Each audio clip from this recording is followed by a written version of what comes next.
The rooster hadn't even crowed when Lucy's eyes opened in the darkness. Her body ached from yesterday's work, but she knew better than to stay in bed.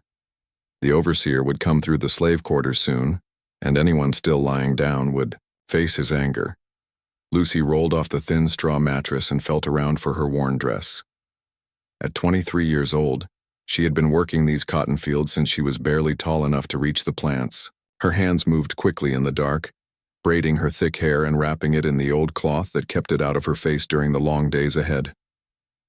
Outside her small cabin, other slaves were already moving about.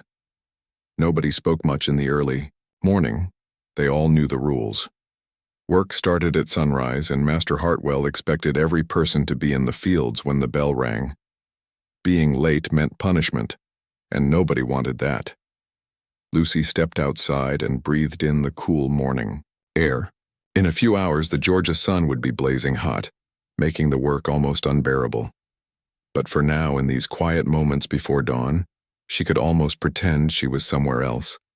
Maybe walking to a job she chose, or making breakfast for her own family in her own kitchen. But that dream never lasted long. "Get moving, you lazy dogs." The overseer's voice cut through the peaceful morning like a knife. Mr. Jenkins was a mean man who seemed to enjoy causing pain. He rode his horse through the quarters, cracking his whip in the air just to remind everyone who was in charge. Lucy hurried toward the fields with the others. Her bare feet knew every rock and hole in the dirt path. She had walked this same route thousands of times. Behind her, she could hear old Benjamin coughing. The elderly man had been sick for weeks, but Master Hartwell wouldn't let him rest. "Sick slaves don't make money," he always said. As they reached the cotton fields, Lucy saw the endless rows stretching out before them. Each plant needed to be picked clean, and there were hundreds of them. Her back already hurt just thinking about bending over all day, but she picked up her cotton sack and got to work. The sun climbed higher and sweat began to drip down Lucy's face. Her fingers moved quickly through the cotton bolls, pulling out the white fibers while avoiding the sharp thorns. She had done this so many times that her hands worked without her even thinking about it. This let her mind wander to other places.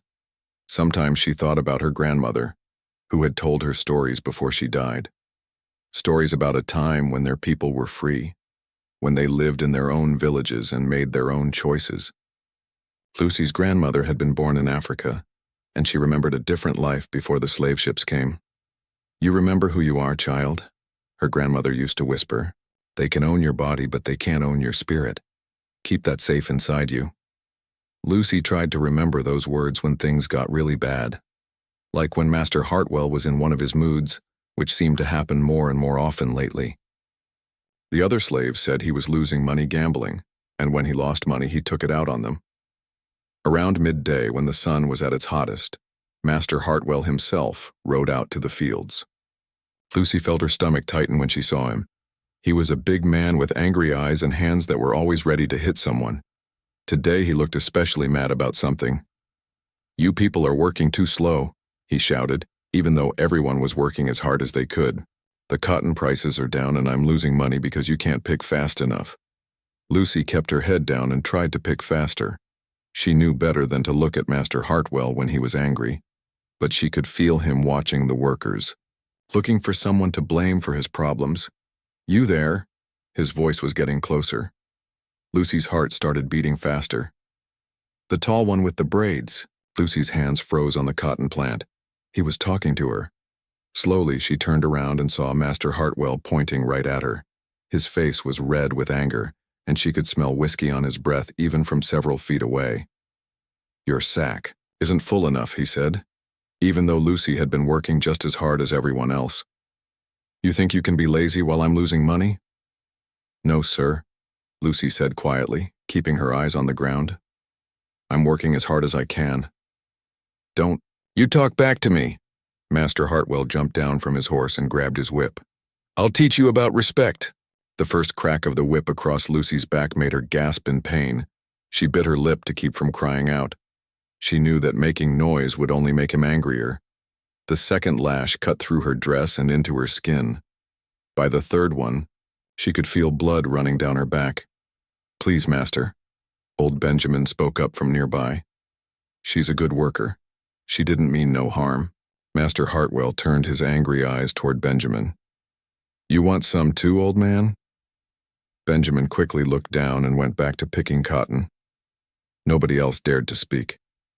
They all kept working, pretending not to see what was happening, but Lucy knew they were all feeling her pain. The beating continued until Master Hartwell got tired. By then Lucy's dress was torn and bloody, and she was struggling to stay on her feet. But she didn't fall down. She wouldn't give him that satisfaction. Let that be a lesson to all of you, Master Hartwell said as he got back on his horse. I won't tolerate laziness on my property. After he rode away, the other slaves slowly gathered around Lucy. Nobody said anything, but gentle hands helped her to a shady spot under a tree. Old Mary, who knew about healing, looked at the cuts on Lucy's back and shook her head sadly. These are deep, Mary whispered. We need to clean them before they get infected. That evening, after the work bell rang and they were allowed to return to the quarters, Mary helped Lucy clean her wounds. It hurt terribly, but Lucy stayed quiet. She had learned long ago that crying didn't help anything. Why do you think he picked on you today? Asked Anna, a young woman who worked in the house and sometimes heard Master Hartwell talking. I heard him talking to his wife, Anna continued. He lost a lot of money playing cards last night, more than he could afford. He's worried about paying his debts. Lucy wasn't surprised. Master Hartwell often took his anger out on the slaves when his gambling didn't go well. It was easier for him to blame them than to admit he had a problem with cards and whiskey.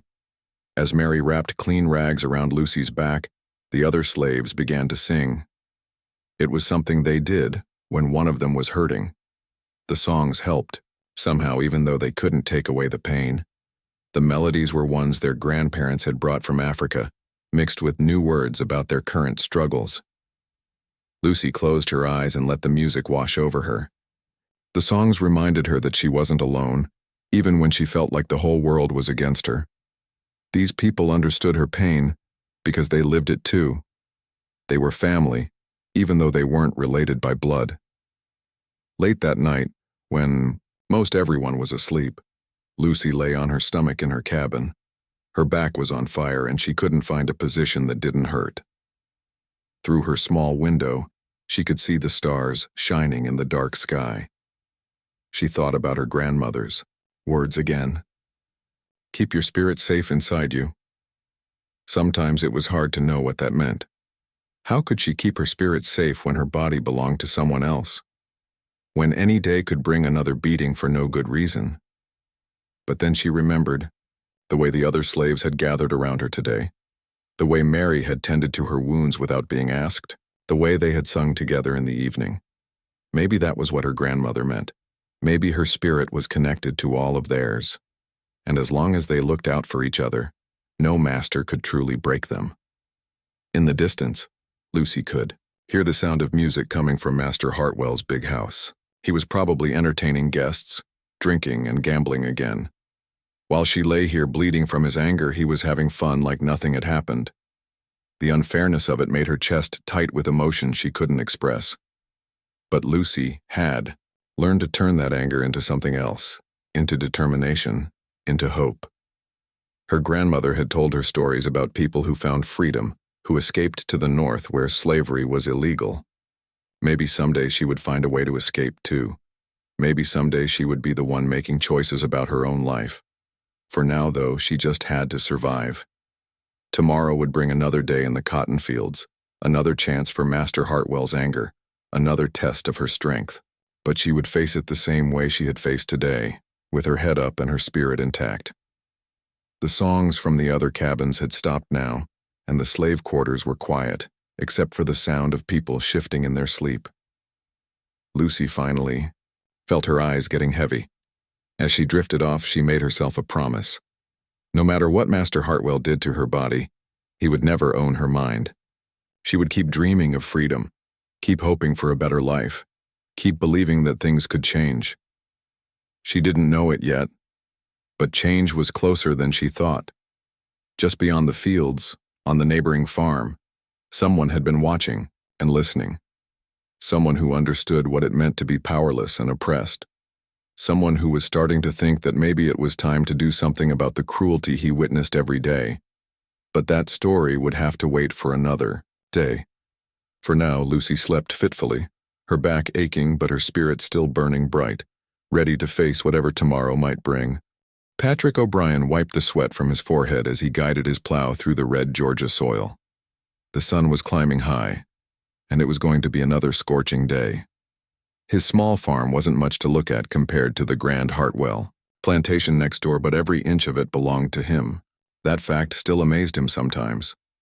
20 years ago, Patrick had stepped off a crowded ship in New York Harbor with nothing but the clothes on his back and a few coins sewn into his jacket. He had fled Ireland during the terrible potato famine, watching his neighbors starve while English landlords shipped grain to other countries. His own parents had died that winter, and Patrick knew he had to leave or die too. America had been hard at first. People didn't want to hire Irish workers. They put up signs that said no Irish need apply and treated his people like they were less than human. Patrick had worked the hardest, dirtiest jobs for years, saving every penny he could. When he finally had enough money, he bought this small piece of land in Georgia and started farming. Then he met Catherine. She was the daughter of another Irish immigrant, and she had the most beautiful smile Patrick had ever seen. They got married in the little Catholic church in town, and for a few wonderful years Patrick thought he had found paradise. Catherine made their small farmhouse feel like a palace. She planted flowers around the porch and cooked meals that reminded Patrick of home. But then the fever came. It had been 3 years since Catherine died, and Patrick still felt the emptiness in his chest every morning when he woke up. The farmhouse felt too big and too quiet without her laughter filling it. He threw himself into his work, trying to keep busy, but nothing could fill the hole she had left behind. That's when he started noticing the sounds coming from the Hartwell plantation. At first, Patrick tried to ignore them. He had his own problems to worry about, and he knew it wasn't smart for a poor Irish farmer to get involved in other people's business. But the sounds kept coming. The crack of whips, the cries of pain, the sad songs that drifted across the fields. In the evening, Patrick had hired 2 men to help with his farm, Joseph and Daniel, both freed slaves who worked for fair wages. They had told him stories about plantation life that made his stomach turn, but hearing about it was different from witnessing it with his own eyes. This morning was different, though. As Patrick worked in his field closest to the Hartwell property, he could see something happening near the slave quarters. A crowd was gathering and he could hear shouting. Patrick stopped his plow and walked closer to the fence that separated his land from Hartwell's. Through the trees, he could see Master Hartwell on his horse, pointing at someone. Patrick couldn't make out all the words, but the tone was angry and threatening. Then he heard the crack of the whip. Patrick's hands gripped the fence post so hard his knuckles turned white. The sound brought back memories of Ireland, of English overseers beating Irish peasants for sport. He had sworn when he left that country that he would never again stand by and watch innocent people suffer. But what could he do? He was just one man with a small farm. Master Hartwell was rich and powerful, with friends in the local government. If Patrick interfered, he could lose everything he had worked for. The whipping continued, and Patrick found himself counting each crack. 5, 6, 7. By the 10th one, he was walking back toward his farmhouse, unable to listen anymore. But the sounds followed him, echoing in his head. That evening, as Patrick sat on his porch eating a lonely dinner, Joseph came by to discuss the next day's work. Joseph was a big man with kind eyes who had bought his own freedom years ago by working extra jobs. He was one of the few people Patrick felt comfortable talking to. "Rough day over at Hartwell's," Joseph said quietly, settling into the chair next to Patrick's. "We could hear it from the south field." Patrick nodded. "I saw some of it, a young woman with braids. She couldn't have been much older than my Catherine. Would be now." "That's Lucy," Joseph said. "She's a good person, always looking out for the younger ones, sharing her food when someone's sick. Doesn't deserve what she gets." "None of them deserve it," Patrick said, his Irish accent getting thicker the way it always did when he was upset. "It reminds me, too, much of home." The way the English treated us like we weren't human. Joseph looked surprised. I didn't know you had troubles like that in Ireland. Different kind of slavery maybe, Patrick said. But same kind of cruelty. My people were starving while the landlords got rich. If you complained, they'd throw you off your land or worse. I watched good people die while evil men prospered. The two men sat in silence for a while, listening to the evening sounds. In the distance, they could hear singing coming from the slave quarters.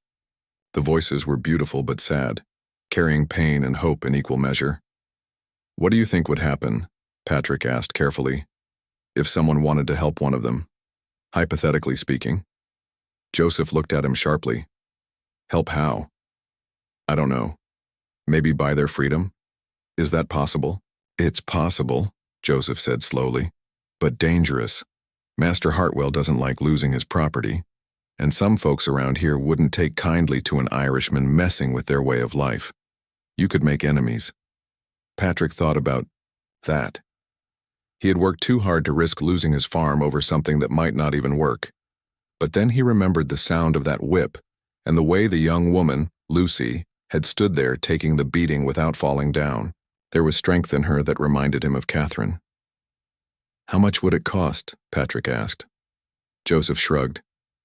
Depends on the person. Young, healthy worker like Lucy? Maybe $800. Maybe more. $800. That was almost everything Patrick had saved. It would take him years to build that money back up. But then again, what was he saving it for? He had no family, no children to leave it to. Catherine was gone, and he was alone in the world. Over the next few days, Patrick found himself paying more attention to what was happening on the Hartwell plantation. He learned the routines, the schedules, the personalities. He watched Master Hartwell ride out to the fields, saw how the slaves scattered when he appeared. He noticed that Lucy always seemed to be working harder than the others, as if she was trying to make herself invisible. But Master Hartwell seemed to have it in for her anyway. Patrick witnessed 2 more beatings that week, both times with Lucy as the target. It was like the man enjoyed picking on her specifically. Maybe because she was strong, maybe because she didn't break easily. Some people seemed to take pleasure in trying to crush others who showed courage. Patrick also started paying attention to Master Hartwell's habits. The man spent most evenings at the local tavern, drinking and gambling with other plantation owners. From what Patrick could overhear, in town Hartwell wasn't very good at cards. He was losing money regularly, which probably explained why he was getting meaner with his slaves. One evening, Patrick was at the general store buying supplies when he overheard Hartwell talking to the store owner. I need to sell some property, Hartwell was saying. Got some debts that need paying. What kind of property? The store owner asked. Couple of slaves I can spare. Maybe that house girl or one of the field hands. Times are tight. Patrick's heart started beating faster. This might be his chance. If Hartwell needed money badly, enough he might be willing to sell Lucy. But Patrick would have to be smart about it. He couldn't just walk up and offer to buy her. That would raise too many questions.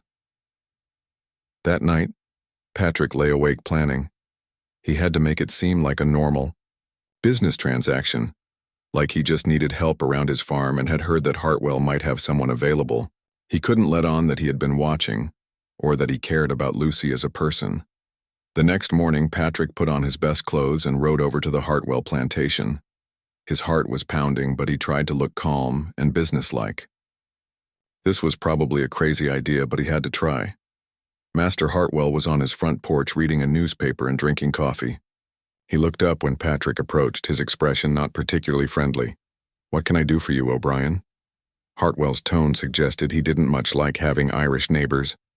Good morning, Mr. Hartwell, Patrick said politely. I heard in town that you might have some property for sale. I'm looking for domestic help at my farm. Hartwell's eyes showed interest. What kind of help? Cooking, cleaning, maybe some field work when needed. I hear you have a girl who's good with household tasks. Might have, Hartwell said carefully. Depends on your price. I was thinking around $800 for the right person. Hartwell's eyebrows went up. That was good money, more than he had expected from a small farmer. Patrick could see him thinking it over, weighing his options. "I got a house girl named Lucy," Hartwell said finally. "Strong worker, knows her place. Been causing me some trouble lately, though. Might be good to get rid of her." Patrick's heart was racing, but he kept his voice steady. "Can I take a look? At her? Make sure she's healthy and capable?" "Sure thing. Let me call her over." Within a few minutes, Lucy was standing in front of the porch, her eyes carefully focused on the ground. Patrick could see the healing cuts on her arms, probably from recent beatings. But she stood straight and strong, and there was something in her posture that spoke of unbroken spirit. Lucy's legs felt like they might give out as she walked behind the Irishman's horse. Her mind was spinning with fear and confusion. In just 1 hour, her entire world had changed. She was no longer on the Hartwell plantation where, despite all the pain, she at least knew what to expect. Now she belonged to a stranger, Patrick O'Brien. That's what Master Hartwell had called him. Lucy had seen him working in the fields next door, but she had never spoken to him. She didn't know anything about him except that he was Irish and lived alone. Would he be as cruel as Master Hartwell? Worse? The not knowing was almost harder than the beatings had been. Patrick rode slowly, seeming to understand that Lucy was having trouble keeping up. Her left leg was bothering her more than usual today.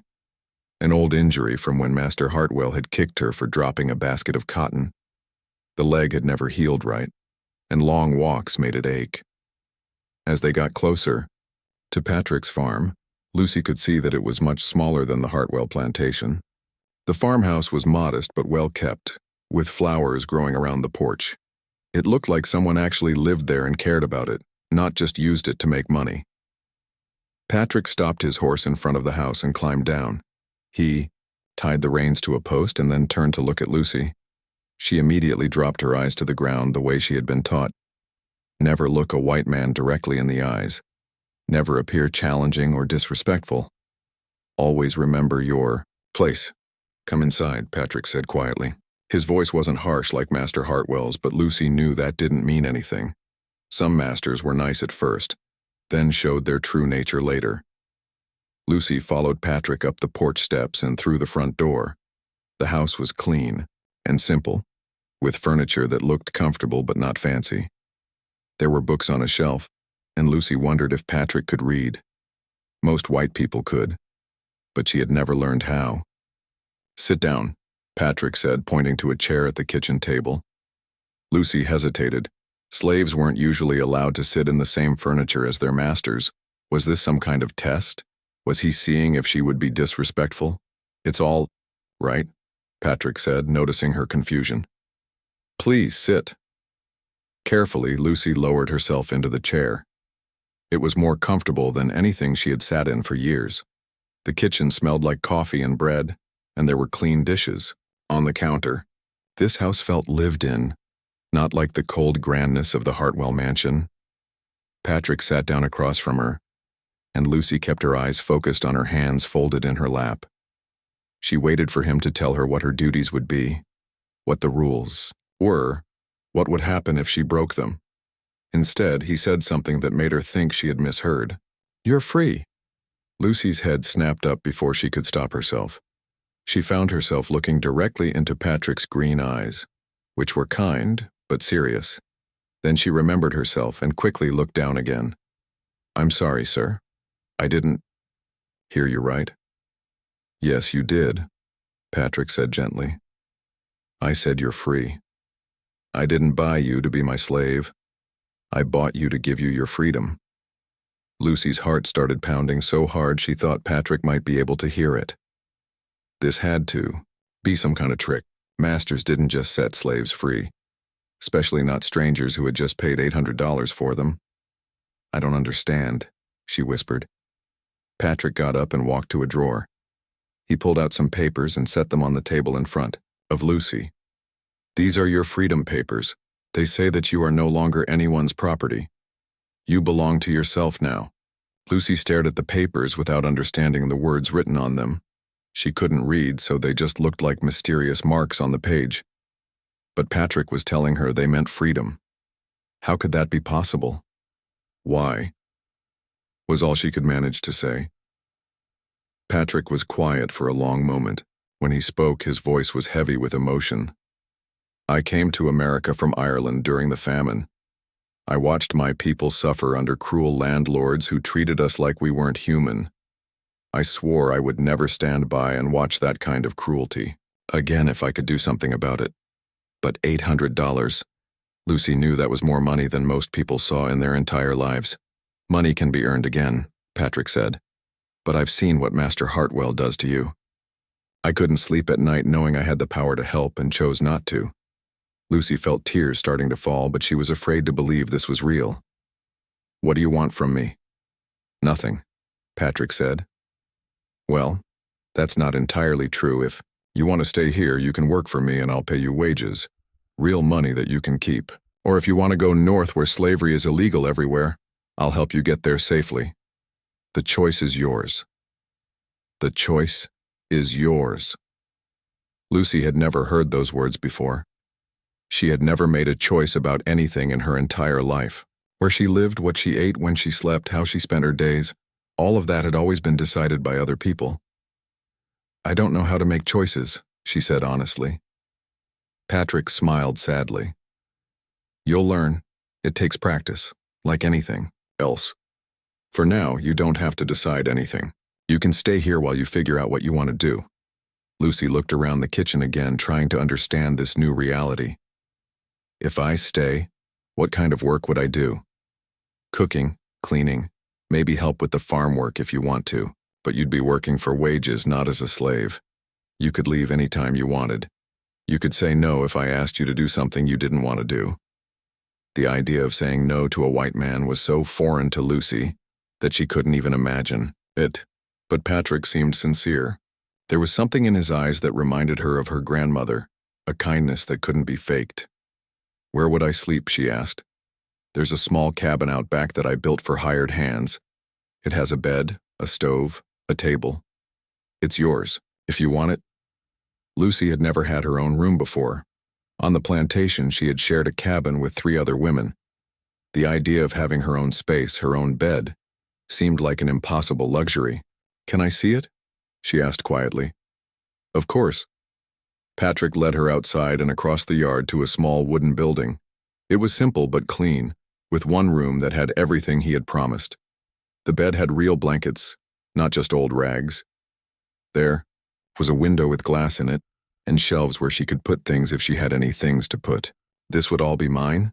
Lucy asked, her voice barely above a whisper. If you stay, yes. Lucy sat down on the edge of the bed and tried to process everything that was happening. A few hours ago, she had been a slave expecting another beating. Now a stranger was offering her freedom, a job, and a place to live. It was too much to take in all at once. Why should I trust you? She asked. It was a bold question, maybe even a dangerous one, but she had to know. Patrick sat down in the single chair and considered his answer carefully. You shouldn't, not completely.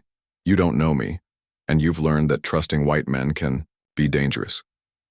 All I can tell you is that I give you my word, and where I come from, a man's word is everything he has. What if you change your mind? What if you decide you want your $800 back? Then you still have your freedom papers, Patrick said.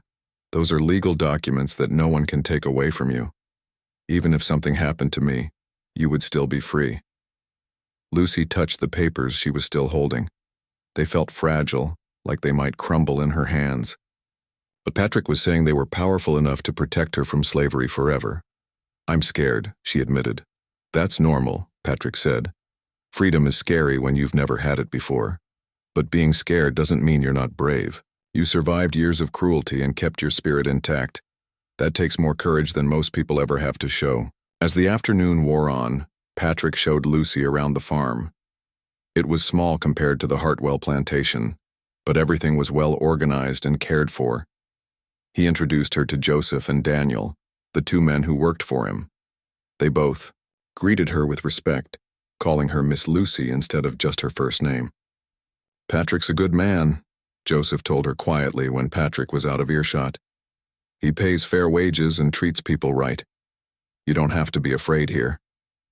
That evening, Patrick cooked dinner for all of them, something Lucy had never seen. a white man do before. He made simple food, but there was plenty of it, and he insisted that Lucy sit at the table with them instead of standing or eating separately. "Tell me about yourself," Patrick said as they ate. "What do you like to do? What are you good at?" Lucy wasn't sure how to answer. No one had ever asked her what she liked before. "I can cook," she said finally. "And I'm good with children. On the plantation, I used to take care of the little ones when their mothers were working." "Do you like taking care of children?" Lucy thought about it. "Yes, I think I do. They're innocent, you know. They haven't learned to be cruel yet."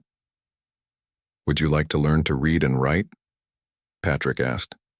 Lucy's eyes went wide. "Slaves aren't allowed to learn reading." "You're not a slave anymore," Patrick reminded her gently. "And yes, I can teach you if you want to learn." The idea of reading was almost as impossible to imagine as freedom itself, but if she could read, she could understand her freedom papers herself. She could write letters if she ever found family members who had been sold away. She could learn about the world beyond Georgia. "I would like that," she said. Lucy woke before dawn, just like she had every day for 23 years. But this time she woke in her own bed, in her own cabin, as a free woman. For a moment she lay still, wondering if it had all been a dream. Then she saw her freedom papers on the small table beside her bed, and she knew it was real. The first few weeks of freedom were harder than Lucy had expected. She kept waiting for someone to tell her what to do, where to go, how to spend her time. When Patrick suggested she take a break from work to rest her injured leg, she stared at him in confusion. Slaves didn't take breaks unless they were dying. "I don't understand," she said.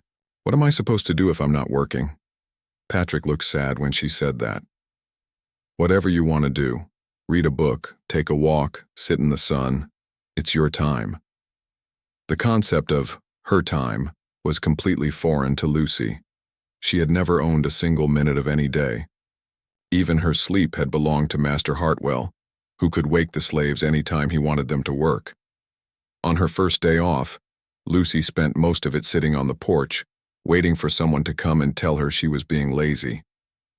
When evening came and no one had yelled at her or punished her, she began to understand that maybe Patrick really meant what he said about her being free.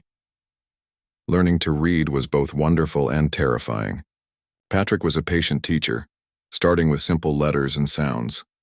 Lucy's mind was quick and she picked up the basics faster than Patrick had expected. But every time she made a mistake, she flinched, expecting a slap or worse. "It's all right to make mistakes," Patrick told her gently. "That's how people learn." "Master Hartwell didn't allow mistakes," Lucy said quietly. "I'm not Master Hartwell," Patrick replied. "And you're not a slave. Making mistakes is part of being human." The idea that she was allowed to be human, to be imperfect, was revolutionary to Lucy. She had spent her whole life trying to be invisible, to never give anyone a reason to notice her. Now Patrick was telling her that it was okay to take up space in the world. Money was another concept that confused her. When Patrick paid her wages at the end of her first week, real coins that belonged to her, Lucy just stared at them. "What am I supposed to do with these?" she asked. "Whatever you want," Patrick said. "Save them, spend them, it's your choice." "Spend them on what?" Patrick realized how much Lucy had to learn about living as a free person. "Well, you could buy clothes or food you like or books or anything else you might want." The idea of wanting things, of having preferences and desires, that mattered was almost overwhelming. Lucy had spent so long focused on just surviving that she had forgotten how to dream about anything beyond making it through another day. Joseph and Daniel were helpful in teaching Lucy about practical aspects of freedom. They showed her how to budget her money, how to shop in town, how to carry herself with dignity while still being careful around white people who might not approve of her freedom. "Freedom doesn't mean you can act like you're equal to white folks," Daniel warned her. "In the eyes of the law, maybe you are now, but in the hearts of people around here, you're still just a freed slave. You have to be smart about it." This was a hard lesson for Lucy to learn. She was legally free, but she wasn't truly free to go anywhere or do anything she wanted. There were still rules, still dangers, still people who would hurt her if they could. The first time Lucy went to town with Patrick to buy supplies, she felt every eye on her. People stared and whispered, wondering who she was and why she was walking around freely. Some looked curious. Others looked angry. A few looked like they might cause trouble. "Stay close," Patrick murmured to her as they walked through the main street. "And don't make eye contact with anyone who seems hostile." In the general store, the owner was polite but cold. He took Lucy's money for the fabric she wanted to buy, but he acted like touching the coins might contaminate him. Lucy kept her eyes down and spoke softly, trying not to give anyone a reason to complain about her behavior. On the way home, they passed a group of men standing outside the tavern. One of them called out to Patrick, "That your new slave, O'Brien?" "She's a free woman working for wages," Patrick replied calmly. "Free?" The man spat in the dirt.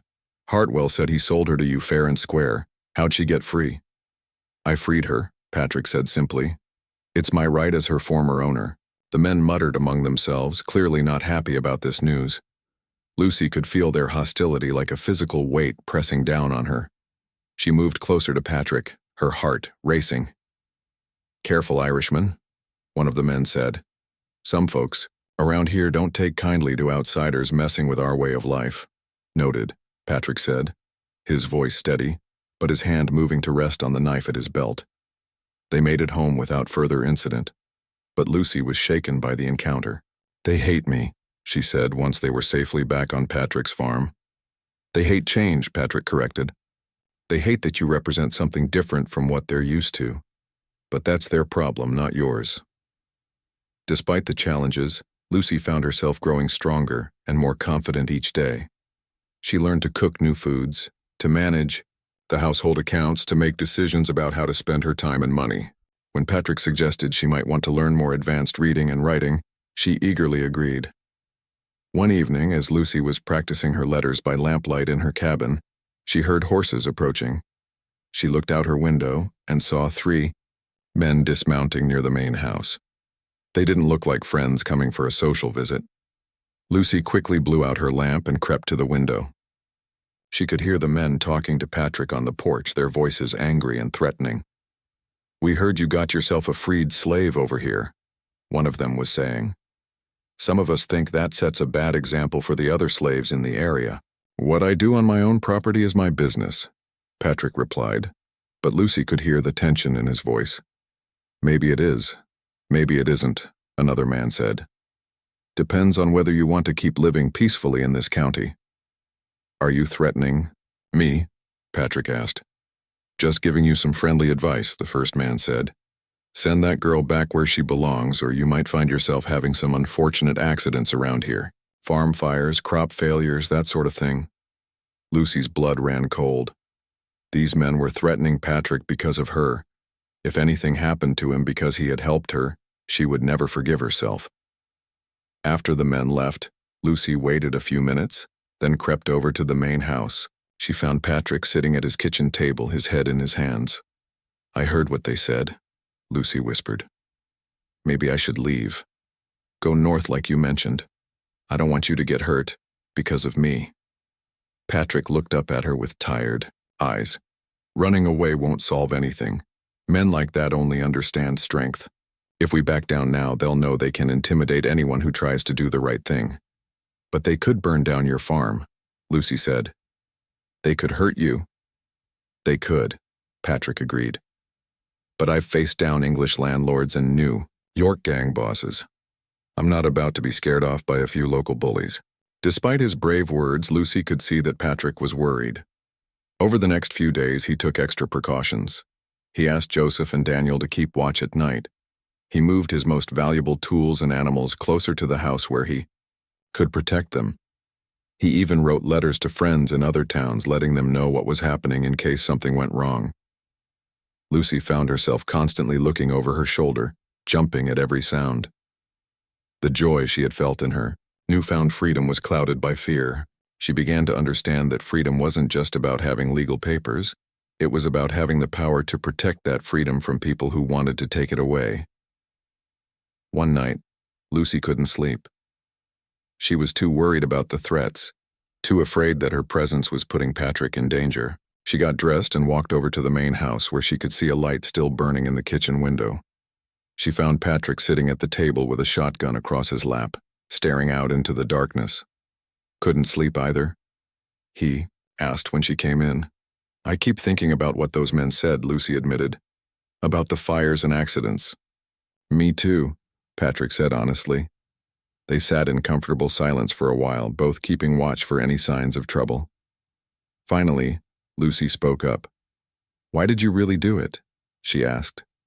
Free me, I mean. Don't tell me it was just because of what happened in Ireland. There has to be more to it than that. Patrick was quiet for a long time. When he spoke, his voice was soft and sad. My wife died 3 years ago, he said. Catherine. She was the kindest person I ever knew. Every time she saw someone suffering, she would find a way to help them. It didn't matter if they were Irish or English or anything else. If they needed help, she was there. He paused, his eyes distant with memory. Before she died, she made me promise that I would keep trying to be the kind of person she believed I could be. She said the world had enough cruelty in it, and that good people had to fight back against it however they could. So you freed me for her? Lucy asked.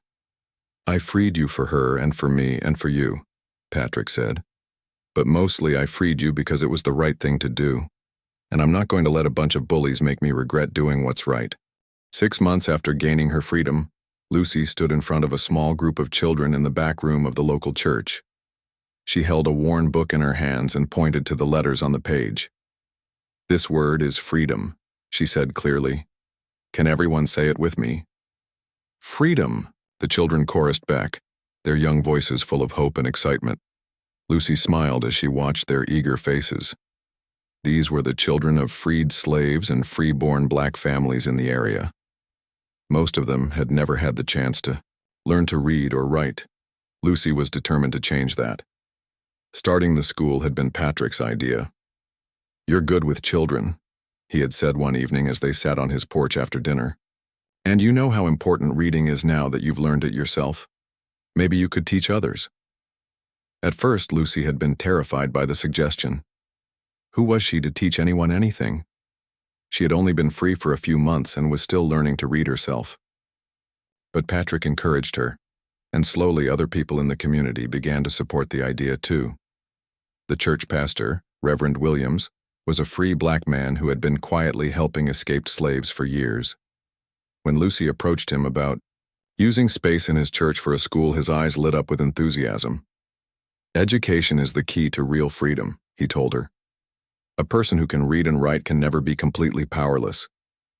Yes, you can use the back room. We'll make it work somehow. The school started small. Just 5 children who came after their regular work was done. Lucy taught them the same way Patrick had taught her, starting with simple letters and sounds. But word spread quickly through the black community, and soon she had 15 regular students ranging in age from 6 to 16. Teaching gave Lucy a sense of purpose she had never experienced before. When she saw a child's face light up as they read their first complete sentence, she felt a joy that made all the struggles of freedom worthwhile. These children would grow up with opportunities she had never dreamed of. But the school also brought new dangers. One morning, Lucy arrived at the church to find the words, "No Slave School," painted in red letters across the door. Inside, someone had torn up the books and scattered the pages across the floor. Lucy stood in the destroyed classroom and felt her heart breaking. "We can rebuild it," Reverend Williams said quietly from behind her. "This isn't the first time ignorant people have tried to stop progress. It won't be the last either." "Maybe. They're right," Lucy said, her voice barely above a whisper. "Maybe I'm not qualified to teach anyone anything. Those children learned to read because of you," the Reverend replied firmly. "Don't let fear steal that accomplishment from you. Or from them." With help from Patrick, Joseph, Daniel, and several families from the community, they cleaned up the classroom and started over. This time, they took turns keeping watch to prevent more vandalism. The school continued, smaller and more careful, but it continued. As Lucy's confidence grew, so did her ambitions. She started attending community meetings where local black families discussed their concerns and challenges.